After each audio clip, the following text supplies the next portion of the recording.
Notre reporter Alexis Ouedraogo, elle a parcouru le district d'Abidjan pour nous proposer une idée de l'ambiance qui prévaut à 48 heures de la fête de Noël, son constat sur le terrain. Abidjan, la capitale économique ivoirienne, s'illumine. Les rues et les magasins s'animent. Les Ivoiriens qui ont manqué le rendez-vous l'an dernier ont envahi les marchés et autres grandes surfaces. À Adjamé, on se bouscule pour les achats. Malgré la grande affluence, les clients cependant peinent à trouver les articles à leur convenance. On n'a pas l'argent pour faire les achats. Je me suis débrouillée aujourd'hui pour venir voir si on peut avoir une petite truc parce que les enfants ne comprennent pas. Ils ne voient pas la chose comme nous on le voit.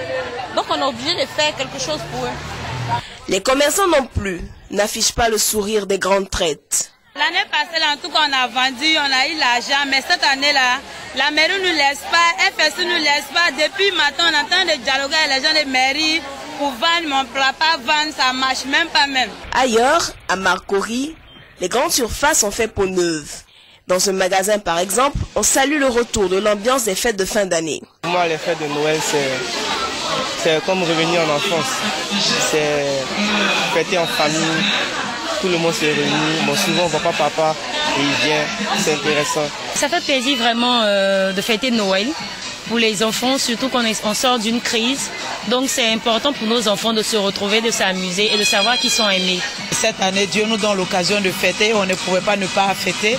Donc je suis venue chercher un cadeau pour ma fille et je pense que la fête sera belle cette année. À côté de cette atmosphère de réjouissance, certains Ivoiriens restent encore marqués par la grave crise qu'a connue la Côte d'Ivoire. C'est pas trop la même ambiance qu'on a pour habitude de recevoir, sauf qu'on est sorti d'une crise post-électorale, donc les gens n'ont pas, c'est la première fête de Noël, donc il y a cette restriction-là. La fête, ça ne veut pas dire que nous devons oublier ce qui s'est passé, mais la fête aussi, c'est une occasion de pardonner. De pardonner à ceux qui nous ont offensés, à tous ceux qui nous ont fait du mal.